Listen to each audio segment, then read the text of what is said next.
Well, we made it. We're pike fishing this morning. Now, next thing is get that boat in the water. And whoever nice enough to leave this boat here, it's like a pretty narrow launch. So, thanks, pal.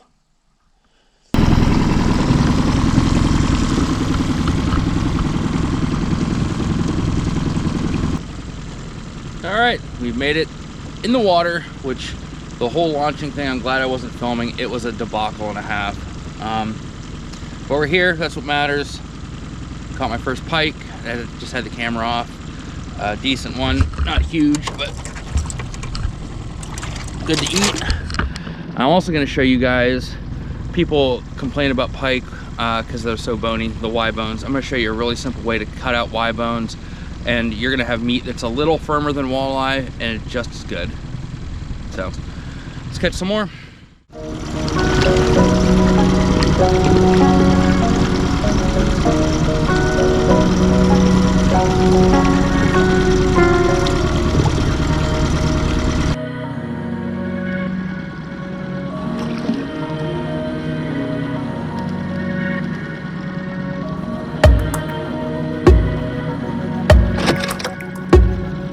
Hopefully that's in frame. Yeah, I still got the fish.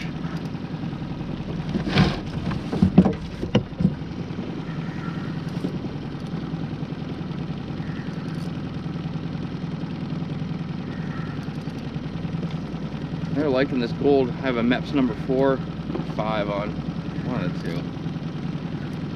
I'm not running a steel leader, and I probably should be, and I'm probably going to pay for that here eventually.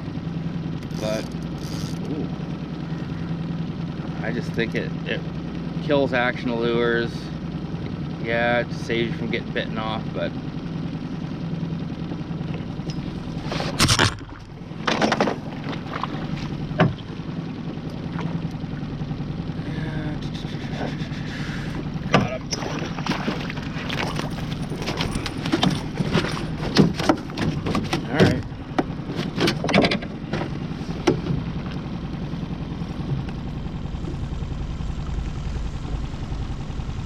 decent pike, fun to catch. This guy's gonna go back. There he goes. And get this untangled, hopefully. Pike fishing, net and pliers are a must. Because I've come out here before with no net and no pliers, and it was awful. We caught fish, but even with all that stuff, it's sometimes a real crap show. There. All right, I'll turn the camera off and go back to fishing. All right, I just hooked up with another one. I was sitting here thinking, these pike are the first fish I've caught out of this boat. It's pretty cool. Out of my boat, not someone else's. That's pretty awesome. Even these little pike, like I said, you're gonna want to net them because you screw around with them at the boat side. You're gonna lose fish. You're gonna break off. They're gonna cut you off, and it's just a mess. Oh yeah, that's right. Get in the net. Gotcha. Oh, buddy, I think you're going on the stringer. Oh, easy, big fella. Get out of the way. Yeah, you see that? Oh yeah, you're bleeding. You're going on the stringer there, Chief. Holy crap. He successfully got all 3 hooks into him. But yeah, good eater pike. Again, people talk so much trash on these fish. Oh. Slimy, but they're slimy, they're not good eating, they're bony, which they are bony, they are slimy, but they're good eating. And I'd be willing to say, I'm just going to say it, they're just as good as walleye. A little bit firmer flesh, white meat, just got to know how to clean them, that's all. and they make an awesome fish chowder, which is what some of these guys are bound for. Another good thing to have while you're pike fishing, a couple rags, because you guys saw that blood all over me, blood all over the boat.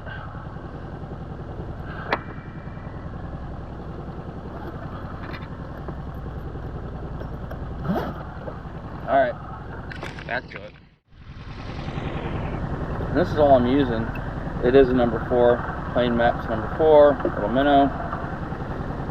You don't have, I catch a lot of pike with no bait, but I think with the presence of bait, because if they hit it once, what they've been doing, they'll hit it once and they'll come back and hit it again. That's when I hook them. So with bait, I think it gives them more of an incentive to come back and hit again. I mean, that's my theory on it. I don't know. Could be right, could be wrong. But that's my story. I'm going to stick to it.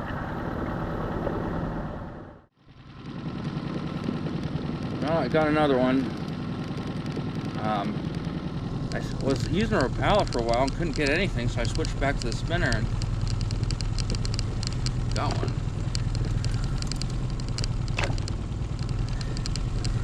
I guess I should get the net ready.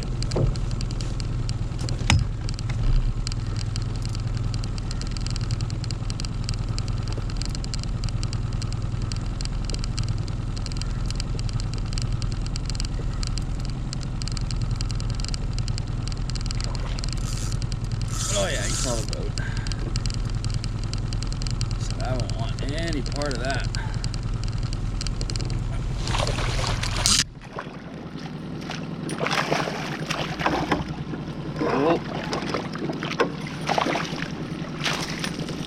Oh, the spinner coming out. Well, that makes it a lot easier to deal with. All right.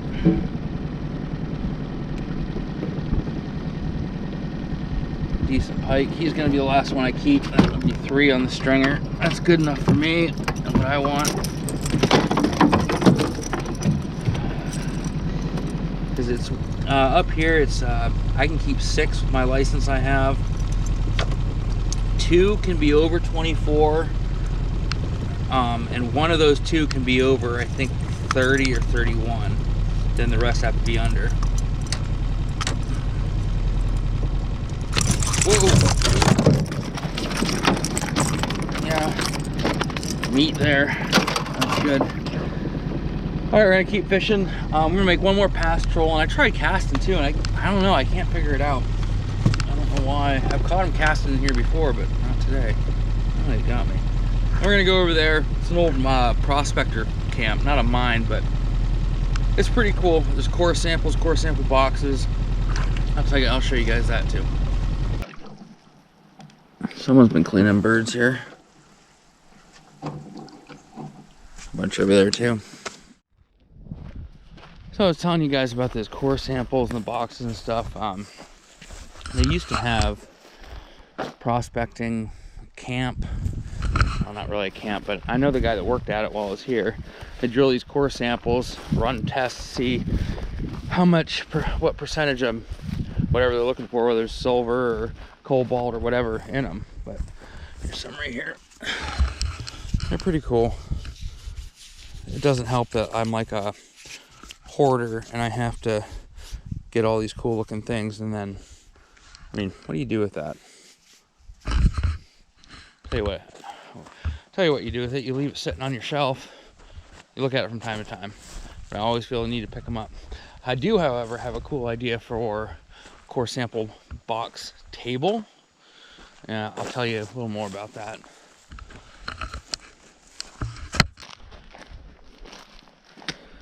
These are the core sample boxes.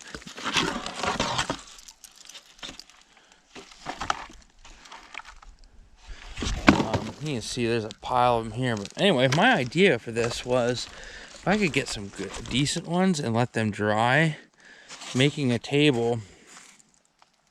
Obviously this would be the base, but epoxying so it's level and flat on the top. I don't know. I could give that a try, but we'll see. Like you can see, like I mean, tons and tons of these core samples. Some are pretty cool. Like This one, they have quartz running through it. I mean, they're pretty cool. You just leave them here, which, you know, what else are you going to do with them, I guess, you know, but pretty cool. All right, let's get back in the boat, fish for a little bit longer. I'm going to show you how to clean pike so it's bone-free, no Y bones at all. Well, that's what we ended with.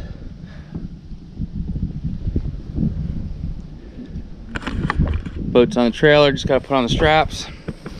We're out of here. All right, see you guys back at the cottage. All right, so we're back at the cottage. Got our pike here. The first part of this is just pretty much like any other fish, but I'll show you. There's one thing I do differently, but pretty straightforward. This is the second part that after they soak in some salt water, that I'll show you how to get the Y bones all out. All right, so first thing on pike, just take that. It just makes, you don't have to, but it makes it a lot easier to deal with when you're filleting it. Cut that, the center fins out.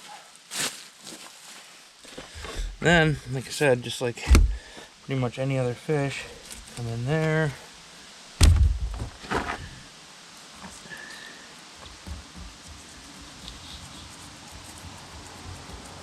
Pull the backbone down. Now, I don't like cutting through the ribs, but I mean, if that's your thing, you do it that way.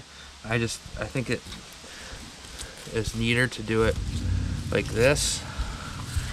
And again, flip it over, work along that spine, sever the pin bones.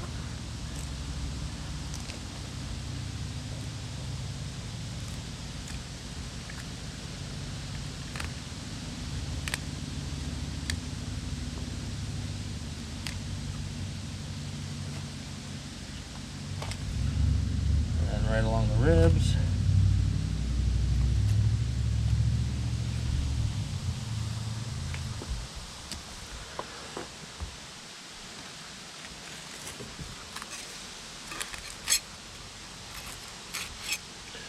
Okay, one pike fillet. Now, I will just rinse it in water.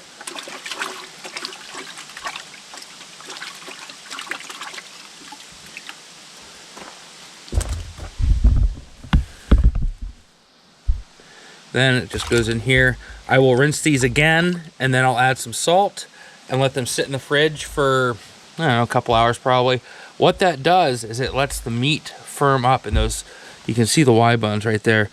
What that does is the meat firms up, and it's a lot easier to cut those Y bones out. All right, like I said, that's pretty straightforward, like any other fish. The Y bone removal comes next after they soak in that saltwater brine mix in the fridge, just to firm the meat up. But I'll see you then. Okay, so here we are back to cleaning these pike. They've been chilling in the freezer. Now you can see the bigger ones, you can see them better, but there's a row of Y bones right here. Now what you're going to want to do this, you can feel them too. Go on the loin side, the back side of these Y bones. What you're going to do, make a cut.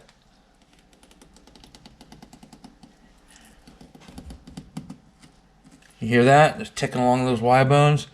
Now you want to open that up, angle the knife.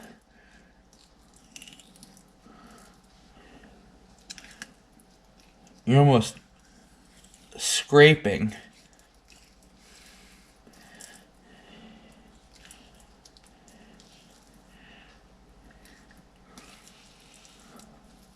There. So you open it up like that. Here's your Y bones. I don't know if you heard that.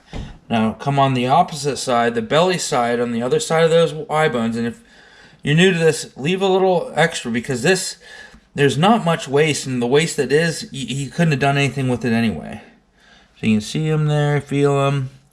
Okay, you made those cuts good. Here we go.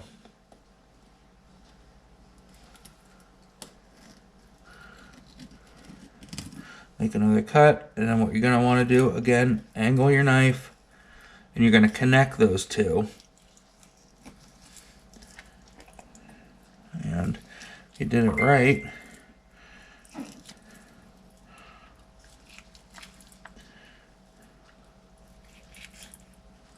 there you go. Those are all your Y bones. So you got to think, those Y bones, hence the name, that's Y, like that. So one's sweeping out and then one's straight down. That's the row of them. Now there's a little meat on there. Then if you can these, I mean, you don't have to worry about them. Canning will take care of the bones, but I mean, that's completely, there, gone. This is a completely boneless fillet. I mean, it competes with walleye, how good it is. That's done.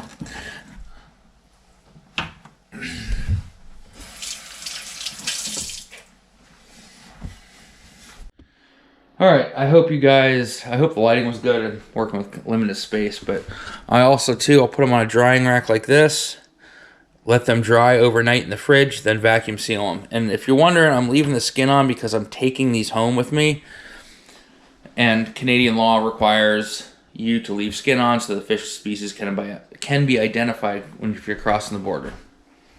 I'm going to get the rest of these done. Hope you guys enjoyed today. We'll see you tomorrow.